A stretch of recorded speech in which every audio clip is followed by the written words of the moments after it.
Assalamualaikum warahmatullahi wabarakatuh. Halo anak-anakku semuanya, bagaimana kabarnya hari ini? Semoga kalian semuanya sehat selalu ya.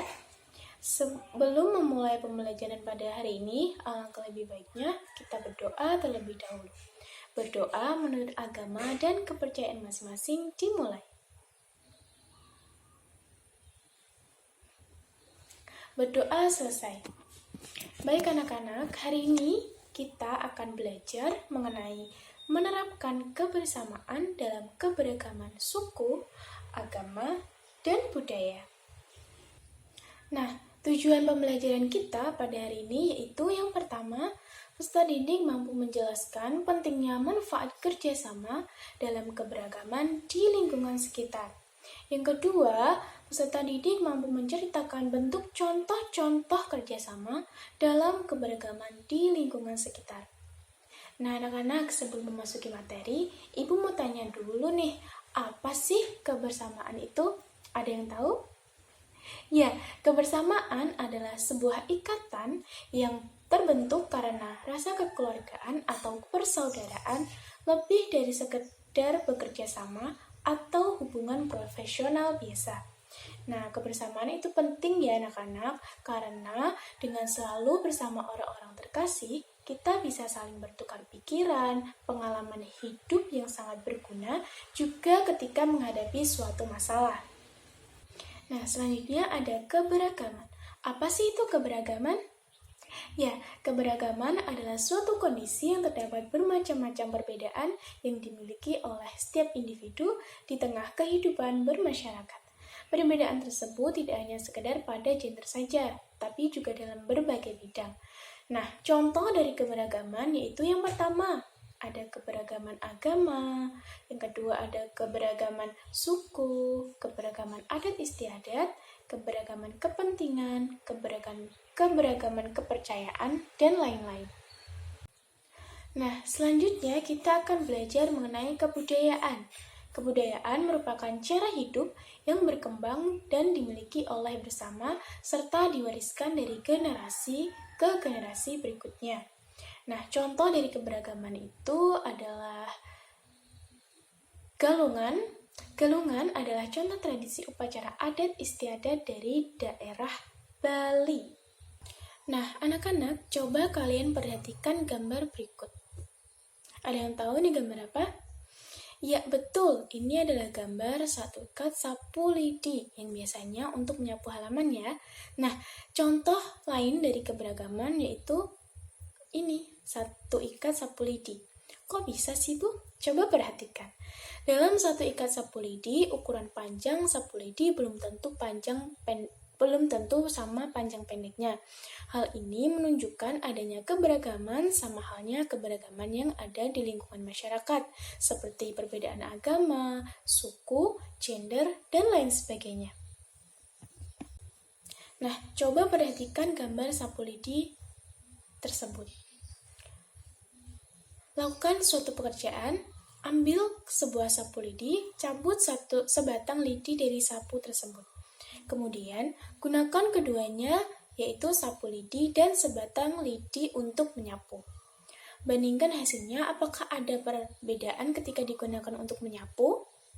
Iya, tentu berbeda. Dan perbedaan adalah jika sapu lidi dapat membersihkan semua kotoran yang berserakan dengan bersih dan juga cepat tentunya, sedangkan sebatang lidi tidak berpengaruh apa-apa untuk membersihkan kotoran. Untuk itu, dari contoh sebuah sapu lidi dapat disimpulkan bahwa kita semua hidup penuh dengan keberagaman. Di dalam keluarga, hampir setiap anggota berbeda. Di sekolah, kamu mempunyai teman-teman yang berbeda. Di masyarakat, kamu mempunyai tetangga yang berbeda-beda. Perbedaan yang ada di keluarga, sekolah, masyarakat akan menjadi indah apabila dilandasi oleh persatuan dan kesatuan. Nah, satu ikat sapu lidi juga menggambarkan makna dari semboyan Pancasila. Ada yang tahu makna semboyan Pancasila apa? Ya, betul. Makna dari semboyan Pancasila yaitu Bhinneka Tunggal Ika, yang artinya walaupun berbeda-beda tetapi tetap satu jua. Nah, selanjutnya anak-anak, Coba perhatikan bacaan berikut. Berikut ada bacaan yang berjudul Kerjasama yang Menyenangkan. Oke, akan Ibu bacakan ya. Kerjasama yang menyenangkan. Hari Minggu ini, sekolah tidak seperti biasa dan terlihat ramai. Semua siswa tetap datang ke sekolah untuk menghias kelas masing-masing. Karena hari Senin akan ada perlombaan menyambut Hari Kemerdekaan. Bapak Kepala Sekolah berpesan bahwa setiap kelas harus terlihat unik dan dihiasi oleh kreasi anak-anak. Adi dan teman-teman kelasnya datang juga ke sekolah. Menghias kelas telah menjadi tanggung jawab bersama. Adi dan teman-teman telah membagi tugas untuk membuat hiasan pada hari Jumat yang lalu. Hampir semua siswa di kelas Adi sudah hadir pada pagi hari. Hanya Ucok dan Santi yang belum terlihat. Ucok dan Santi sudah meminta izin akan hadir terlambat kepada teman-temannya. Mereka terlebih dahulu pergi ke sekolah minggu di gereja dekat rumahnya untuk melakukan ibadah pagi. Adi dan teman-teman yang lain tidak keberatan. Pagi-pagi sebelum ke sekolah, Adi dan Suci mampir ke rumah Ucok, kemudian ke rumah Marta untuk mengambil alat dan bahan sebagai hiasan kelas yang telah disiapkan sebelumnya. Hari Minggu pagi merupakan waktu ibadah bagi Ucok dan Santi yang beragama Katolik. Jadi hal ini sudah dipahami oleh Adi dan teman-temannya. Mereka bekerja sama tanpa terhalang perbedaan waktu dan cara beribadah. Sekolah semakin ramai ketika siang hari. Kelas-kelas tampak semarak dan indah penuh hiasan merah putih buatan siswa masing-masing kelas. Adi dan teman-temannya juga tidak ingin kelas mereka tertinggal untuk dihias.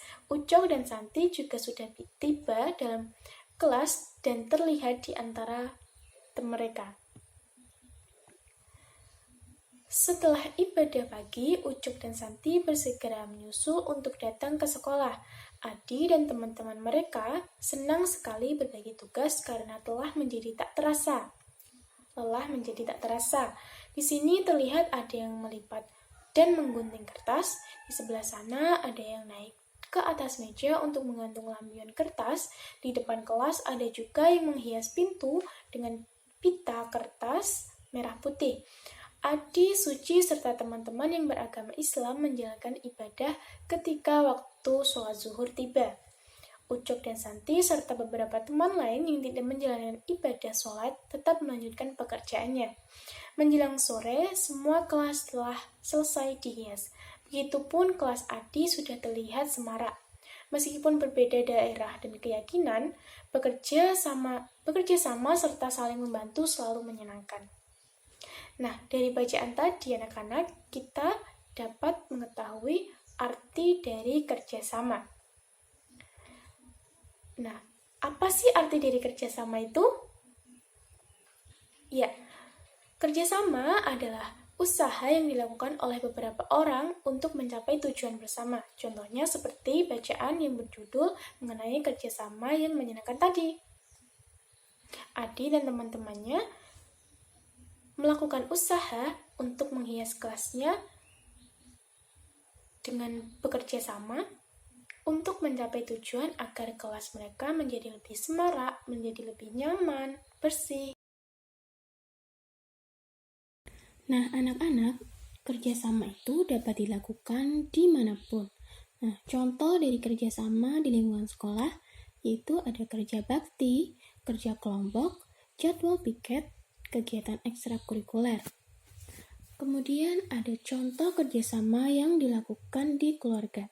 Contoh kerjasama yang dapat dilakukan di keluarga yaitu membersihkan rumah, memasak bersama-sama, menyiram tanaman, berdiskusi, menghemat energi, saling menghargai, dan saling berbagi. Kemudian ada juga contoh kerjasama di lingkungan masyarakat, yaitu siskamling, kerja bakti, membantu saat hajatan, membantu saat berduka,